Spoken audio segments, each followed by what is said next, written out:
not one, but two expansions to Raiders of the North Sea. Let's check it out.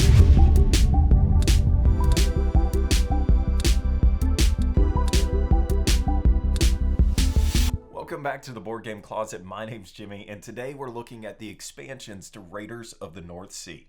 If you haven't subscribed to our YouTube channel yet, please do that. Click the button and subscribe, and we'll bring you video reviews about board games, and we'll tell you our simple one-die rating. Should you buy it, play it, or hate it? Green means go buy this game and add it to your collection. White means maybe you wouldn't buy it, but you definitely play it. And then red means you wouldn't buy it and you wouldn't play it because you hate it.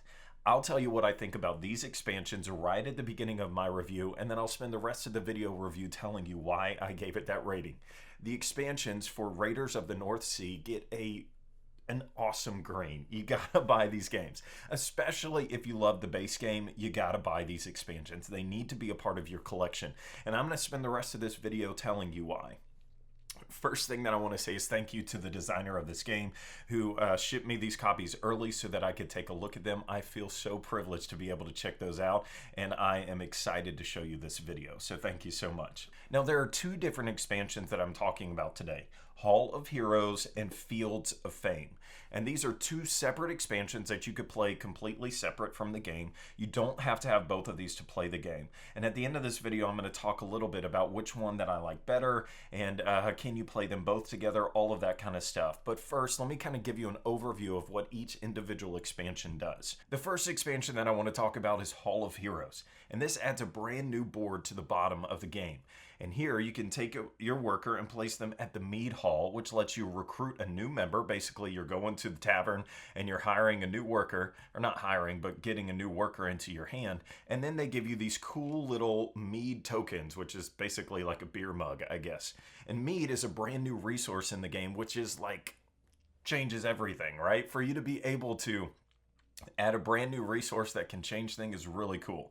And this, when you place a mead onto one of your workers and you go to a raid, it's going to increase their military strength by 1. Now you still have to follow all the basic rules, like you can't have more than 8 of these. But when you stack these up on a mission, and you got to do this before you roll the dice, but then you resolve the raid just like normal, you add in the strength of your mead, and then you see how you do. So that's really cool, right? It helps you be able to go on missions maybe that you couldn't, or with less crew, as far as military strength goes, I mean. And so you still have to meet the requirements of the raid, but you could go on a mission and maybe score better because you add this mead in, and I really, really like that. Now, the second thing that this expansion introduced are what are called quests. Now, you know in the base game, when you go on a raid and you remove all of the stuff that's there, that space just stays empty, which, as the game progresses, kind of makes the board look smaller and, you know, there's nothing there. Well, they introduce quests, and every time you go on a raid, you fill that spot up with a new quest card. And I think that that's so cool. It makes that space something else that you can do in that location. And a helpful tip, one thing that we kept doing was forgetting where these quest cards were. So my friend Matt suggested that before the game begins, you just put the quest underneath each of these locations. And then you know when it's time, you could just flip over that card. But these quests, you gain these by going to the mead hall. So at the mead hall, you can either recruit a new worker or you can go on a quest. And you do that by simply saying, hey, I'm going to go on this quest that's up here. And then you discard from your hand enough military strength to pay for that. So this one costs 5. I would discard 5 points worth of strength out of my hand, not from my crew. I would discard that, and then I place this token in front of me. And now they've introduced a brand new score track. As the game progresses, if you collect 3 of the same kind of quest, then you're going to get a bonus, which is listed on the mead hall board. You pick whichever one you want, you get the reward for that, and then you're actually going to add that to your board as well. So it helps you kind of progress along this track without having to go on another quest. And so you could earn up to 16 points by completing quests, not to mention all of the benefits that you get along the way. So it takes those empty spaces and makes them useful again. So that's it. That's all you get in Hall of Heroes. Now there are new cards that get added to the deck, and they have symbols on them in case you want to play without it. So you just go through and you look for all the beer mugs and take those out of that deck, and then you're set. And so that's Hall of Heroes, and I really enjoy that one. Let's talk about Fields of Fame. Fields of Fame introduces another board that you get to add to the side, and the artwork is seamless throughout, which I definitely appreciate. And they introduce a new token that's called a Jarl. These get thrown into the bag and then dispersed when you set up the game. And Jarls are really strong Vikings that you get to encounter when you go on a raid. And you know that something bad is going to happen. They give you these new little boards here that help you decide what you're going to do. Are you going to kill the Jarl, subdue it, or flee from it? So once you go on a raid, you know that that guy's going to be there. So let's say that I came up here to the monastery. I would take all my rewards, and then I would face the Jarl. I would flip over the top card of the Jarl deck, and it would tell me how strong this guy is. He's a 6 power. So I'm going to have to make a decision. Am I going to kill it, or am I going to subdue it, or am I going to flee from it? Killing it means that you have to take wounds equal to his strength. So I would take 6 power here, and I would disperse that amongst all of my people. I can place up to the military strength of that person wounds on that card. So like this guy has a 4, I could put up to 4 tokens. It's not going to kill my crew, but in essence it makes them worthless, because when I go on a mission, they're not going to help me at all. But if I've done that, then I have killed the Jarl, and I get the benefit that's listed on it. So this one says I gain 1 iron. That's awesome. And then I would take the Jarl token and place it on my little board here that says that I killed a Jarl. And that helps you later on in the game in case you draw a card that says you get a benefit for every Jarl that you've killed. The other option that you could do is to subdue him. So maybe I don't want to get rid of this guy, but I want to subdue him. You can do that by taking the same amount of wounds, adding it to your crew, and then you place this guy into your crew. So now this really strong Viking that was a 5 or a 6, now he gets to become part of my crew, and there's a benefit that he has. So this is gain 1 VP for every 3 plunder that you have. And so that would be awesome if I had a lot of plunder. But anyway, so now he gets to be a part of my crew, and when I go on these raids later on, I've got a really tough dude fighting for me, or a tough lady. There are some of those. So that's how you subdue it. The last thing that you could do is flee from it. Why would you want to flee? The penalty for fleeing is you're going to go down the fame track, which we'll get to, or the victory point track, so you'll have to lose that.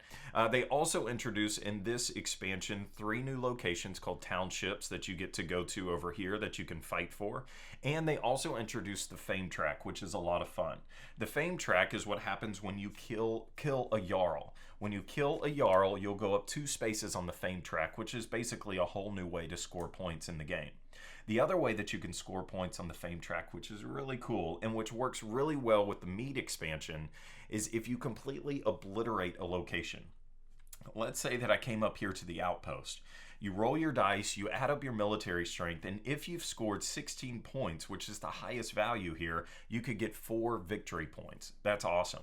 But what happens if you scored, I don't know, 24 or 32, 30, I don't know, 28 victory points in that location? It would be like you totally wiped out that outpost. If you did that, you can gain fame, which is really thematic, meaning we went and destroyed them, wiped them out, and everybody heard of our exploits. And so if you did that, now you can go up the fame track that way. So it really benefits you to build your military strength, get these strong dudes, and use the mead. And if you do that, then you can go up in fame. And that's another way to go up this track without ever having to encounter a Jarl. And they also introduced, which is actually one of my favorite parts, they introduced these 2 new dice to replace the red die, and these have Valkyrie symbols on them.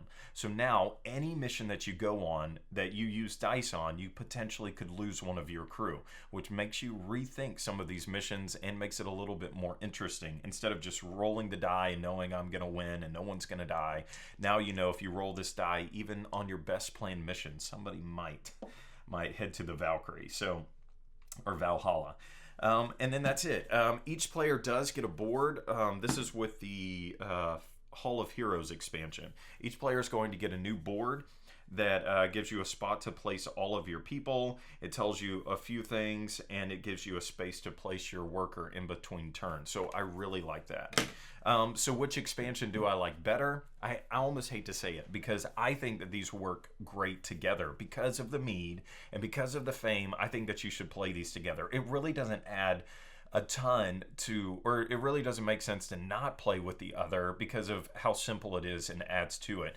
But if you force me into a corner and said, which one would you get first? I would get Hall of Heroes, because of the player boards that you add and how fun the mead is to add to your characters. I really like that. But I also enjoyed the fame, and like I said, the mead helping with the fame to obliterate these locations is a lot of fun. Overall, I could not be more excited to play this game. We played this, the base game with the expansions a number of times, and then I actually took just Raiders to my in-laws house the other day to show my father-in-law, and I didn't bring the expansions because I just wanted to see what he thought about this. And at the end of that game, my wife and I both looked at each other and said, I wish we would have played with the expansions. And that to me is the sign of a good expansion. If you would rather play with it or not play the base game without it, doesn't mean the base game is bad. It just means that they added just the right amount of something in the expansion to keep it interesting and exciting. And for me, I loved it. So, and I'm not saying that just because they sent me the game. This is, I'm telling you, one of my favorite games that I've played, and the expansions just make it just a little bit better. And so if you're interested in that, if you love base Raiders, I think it's going to give you just a little bit more layer of extra stuff. If you liked this Euro that was light to medium, this adds just a little bit more to keep your eye on, a few more scoring tracks to keep up with, and to me that just makes it a little bit more fun. So there you go. If you're interested, pick up this expansion, and to all those that back this on Kickstarter, I think you're gonna love it.